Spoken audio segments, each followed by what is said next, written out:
I successfully delivered DoorDash, Uber Eats, and Grubhub over a 40-hour work week, hitting my goal of $1,200. And here's what I learned. Number one, this is so important. Working the weekends helps you maximize your earnings. Now, I kind of already knew this going in, and that's why I decided to work a large portion of my hours during Friday, Saturday, and Sunday, because I felt like I would just make more money. But this is actually totally true, and I found this out. It's like, it is so important whether it's during the lunch or the dinner or just throughout the day. Overall, you will just be making more money during the weekends than you would be doing Tuesday through Thursday. The reason I say Tuesday through Thursday and not Monday through Thursday is because make sure you're not forgetting about Monday. You have to think about what people are kind of going through on a typical Monday. You know, they're not often too happy that the work week is starting, and so they're coming off the weekend where they probably just had the best couple days of their week, and now it's Monday, they're headed off to work, and they are coming home from work, and they are just exhausted from the first day of the work week. Well, we can take advantage of this as drivers. Since these people are kind of tired or they just feel a little bit lazy because they're at work for 8 hours or longer every day, and especially the first day of the week, now they're going to be ordering more food. And as drivers, we cannot forget this. I would say that Monday is actually a pretty important part of the weekend. Monday was actually extremely helpful for me in hitting my $1,200 goal. I really think in my market, Monday is almost as valuable as these weekends. Hopefully in your market, it's the same type of thing, because then if you're working Friday, Saturday, and Sunday, well, you can just work Monday too, go at it hard for 4 days in a row, and you can make a ton of money. That's actually part of my next point, is that working 7 days a week is so rough. Every day waking up knowing that you have to go out and deliver food to work to make your money, I mean, that's kind of an exhausting feeling. And honestly, like, I would rather take 1 to 2 days off during the week to rest and recover and just go out there and do something fun and not having to work, and then work the other days, you know, as hard as possible to make a bunch of money. Which is why I mentioned, if you can work Friday, Saturday, Sunday, and Monday, 4 days, go really hard on those days, you can make a lot. And Tuesday through Thursday, maybe you don't work those at all, so you have a 4-day work week.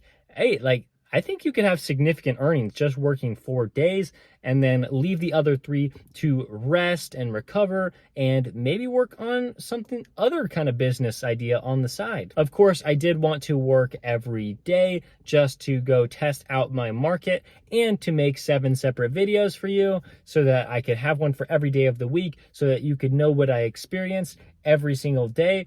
But this may not be the best method for delivery driving, as I found out in the past and during this week, is that Tuesday, Wednesday, Thursday, although you can make good money, and I know some people do, I just don't know if that's the best thing for you to do long term, especially if you are only working, say, a Monday through Friday and just doing like 8 to 5 like you normally would at a normal office job. Then I would say that you can really maximize your earnings and kind of stay away from the middle of the week and really focus on the times where people are ordering the most food. If you are delivering during the day, especially lunchtime, and you have found that this peak time works out well for you, you may be finding that you are delivering to a lot of office buildings. This is how it is in my market, especially the little pocket that I like to be in. I found that I'm delivering to a lot of office buildings. There are people who are working in there, working at their cubicle. They may need something delivered to them. You know, it's a really quick and convenient way to order lunch instead of having to go outside of the office, where they can continue to get their job done and have their food delivered. This has really helped me increase my earnings, especially during the lunch shift and especially during the middle of the week, because I think this is so helpful. And hopefully that this also works for you if you are delivering near a place with a lot of office buildings, like honestly, people like to talk about how the dinner rush is the best and you can make a ton of money. And hey, look, I think that's still true. But if you're delivering near office buildings, like, I still think you can really maximize your earnings if you're working like peak lunch and you're going out on the same day and working peak dinner. Which leads me to my next point. You are probably not going to want to work 8 straight hours. I have found, and you may have also found, if you're sitting in your car for a really long time, then your back might start hurting from sitting down for so long, and it may just get boring to just be by yourself and all you're doing is working. So maybe you don't want to work 8 straight hours. I mean, if you're working 8 straight hours, the best you can do is like 11 a.m. to 7 p.m., but that's not fully maximizing the dinner shift because you can still get orders after 7 p.m. This really isn't a job where you can treat it as, just a normal shift. You clock in and you clock out and you work the 8 hours or whatever you decide to do for that day. If you are really trying to make as much money as possible, yeah, like I said, the peak lunch and the peak dinner. I would really say peak lunch is probably from like 11:30 a.m. to 12:30 p.m. And then peak dinner, at least in my market, is probably like 5:30 p.m. to 6:30 p.m. So that really only gives you 2 hours to be the most successful. But all the other hours surrounding those are going to be pretty good. And then during the middle of the day, probably between 2:30 p.m. and like 4:30 p.m., you're really not going to get great orders, and there's going to be a low quantity of orders for you to have. That's why I often took those hours throughout the day off so I could recharge, relax, film some videos, script out some content so I could make, and just like not even worrying about delivery driving at all, because like honestly, I don't think I would make a lot of money doing that. And I probably wouldn't have hit my goal of $1,200. The next thing I learned is that multi-apping is so important. I worked DoorDash, Uber Eats, and Grubhub, and I was also on the side looking for other apps that I could do as well, like Point Pickup or Shipt, just seeing if it was even valuable for me to work those. And I think Point Pickup has some good orders, and so that helped a little bit. But I mean, like, DoorDash, Uber Eats, and Grubhub, all of them together, so solid, a great combination. Of course, I'm not running them all of the time. I'm not like trying to look for all the best offers on all the platforms at the same time, especially when I'm already have one accepted and I'm delivering it. But I have plenty of videos talking about multi-apping, and so that goes more into my strategy and what I use. But I would say if you're only working one app, like I was for such a long time, if I was just doing DoorDash, I would not even make close to the same amount of income that I am making right now. The same goes if you're just working Uber Eats or if you're just working Grubhub.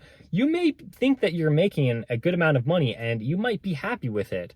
And maybe that's okay with you. But I know that I have significantly improved my earnings when I am working all three, trying to find the best offers to accept at the time where I am looking. And hey, if the best offer is on DoorDash, I'll take that. Maybe pause the other apps. And then when it's time for me to accept another offer, I will open myself up to all of the offers again on all three platforms and just try to pick the best one that I can at that time. Another thing that I'll say that I learned is that this is good money and it's relatively easy to make this amount, but I don't know if it's so sustainable. What I mean by that is I worked 40 hours this week, and man, like, it felt like a lot. It definitely felt like a lot more than I did when I was working from home at my previous job before I quit. I mean, like, I was just sitting at home, sitting in a chair all day, maybe walking around my apartment a little bit, and the day kind of went by pretty quickly, and it really didn't feel like any kind of strenuous at all. But with this job, you're always sitting in your car, you're getting out, you're getting the food. And like, I'm not saying that this is a hard job at all, But like maybe if you're just sitting in the car, you might get bored. You might be like, oh man, like I'm not making very much money. And then you're worried about your income because you're like, I'm not making enough right now. Like I need to step it up. But sometimes your market just doesn't allow you to make more money than you currently are.